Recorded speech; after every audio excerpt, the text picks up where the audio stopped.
This is Inspire 2016 with your weekly tarot reading for the week commencing the 21st of January until the 28th of January 2019.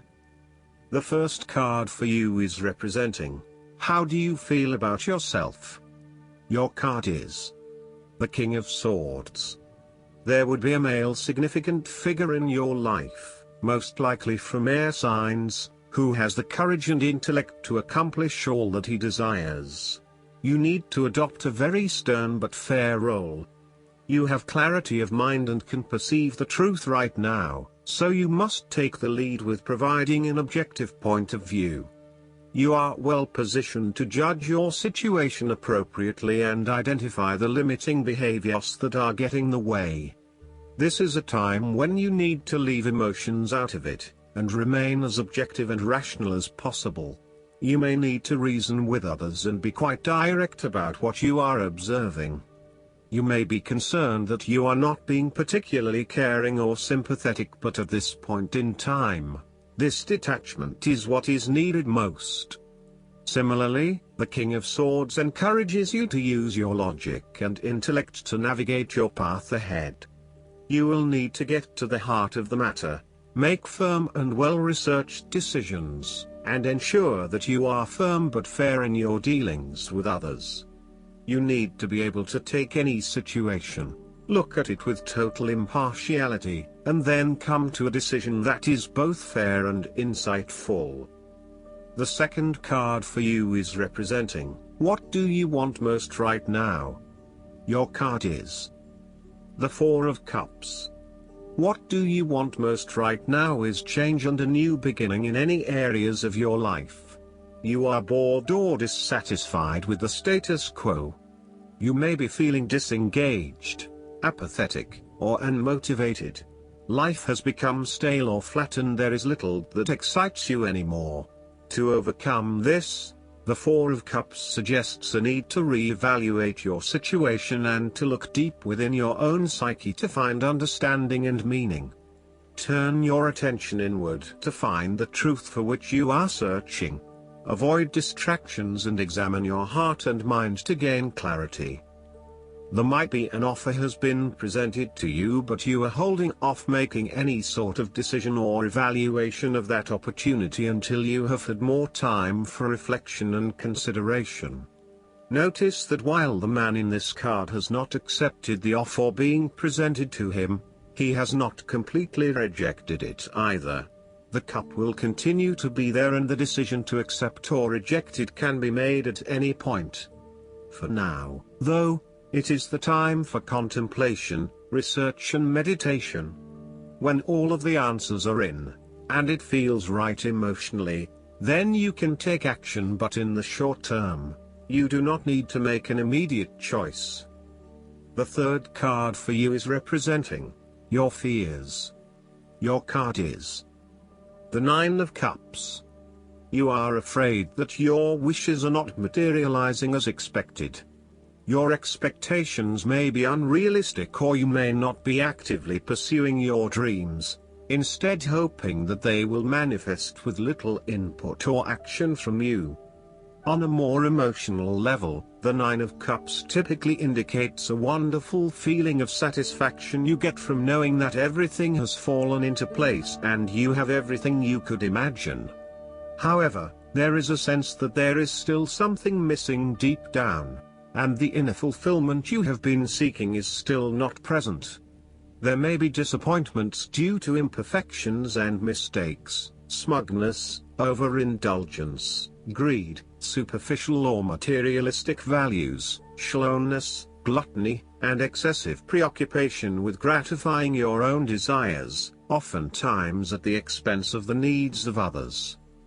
The fourth card for you is representing what is going for you. Your card is the King of Wands. There would be a male significant figure in your life, most likely from fire signs, who is goal-oriented and full of creativity. He is a natural-born leader of all kinds of people, and he is very visionary. Once he sets himself a goal, he sticks to it and ensures that he can make it happen with the support of those around him. People naturally gravitate towards this king as they know he will get things done and will do it very well. He is a master, too, at being able to get other people to do his work for him, and keep them on side throughout the process. He looks forward to challenges because he enjoys the natural rush of adrenaline associated with solving a difficult problem and coming to a solution that will benefit not just one person but many people. In the process, he not only rids himself of his own fear but that of others, by reassuring them that they shall all succeed. He is not all talk, either, and when the going gets tough, he is prepared to do the hard yards to see something through to the end. The King of Wands has a deep and innate respect for other people, and his compassion extends far. He knows how to bring out the best in others and to empower them to deliver his visions and goals, which he knows will be of benefit to the greater population.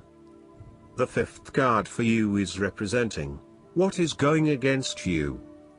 The Five of Wands. You are afraid and have tendency to avoid conflict wherever possible. You may find that any sort of tension or conflict makes you feel quite uneasy and you wish it would just go away. So, you deflect a lot of that energy and just ignore the problem, if there is one. The trouble, however, is that in doing this, you may just be pushing some of your own concerns to the side, without really dealing with them or being assertive about them. Some conflict can be good, particularly if it is constructive and teases out the underlying issues in a way that then generates a better solution. Consider whether always avoiding conflict is the best way to go, or if you are finding yourself just compromising on what is important to you. You are no longer up against so much competition and can just be.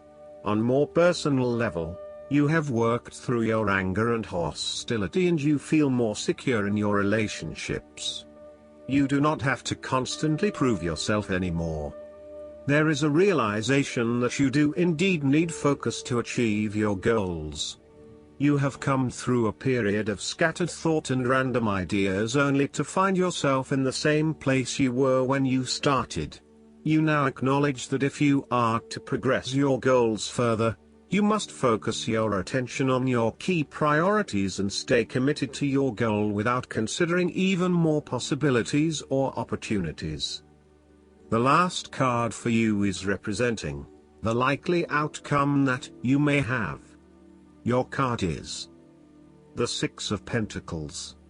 You have accumulated great wealth and are now in a position where you can offer financial assistance to those in need. Now that you have lived through the darkness long enough to see the inner light, it is time to help others who are not so fortunate. Consider giving to charity or reaching out a helping hand to someone who needs your support. The generosity of the Six does not limit itself to money and material things. Giving of your time or your wisdom is often just as spiritually fulfilling as giving away money or gifts, and the intangible gift of your presence is received just as well, if not better.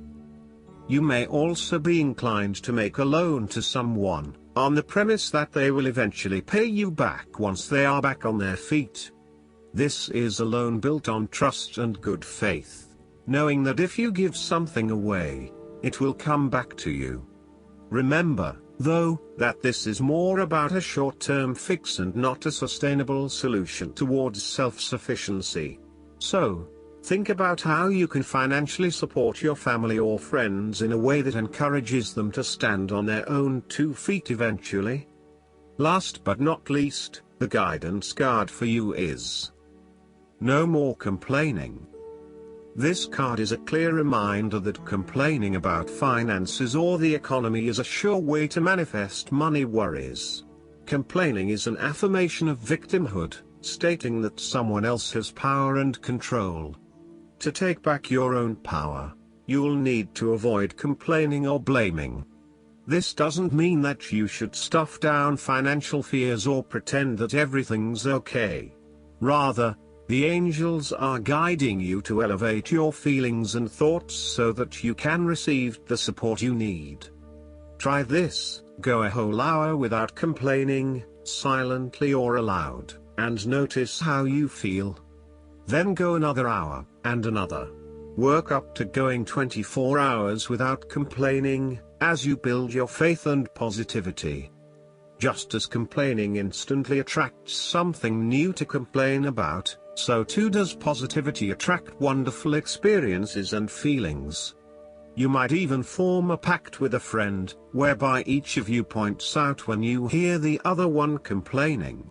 Since complaining can be an unconscious habit, this partnership can help you to fine-tune your new abundance vocabulary. I hope that you enjoy everything, and if you like the reading, just please click subscribe and you will get instant notifications every time we publish a new video right to your YouTube. Thanks.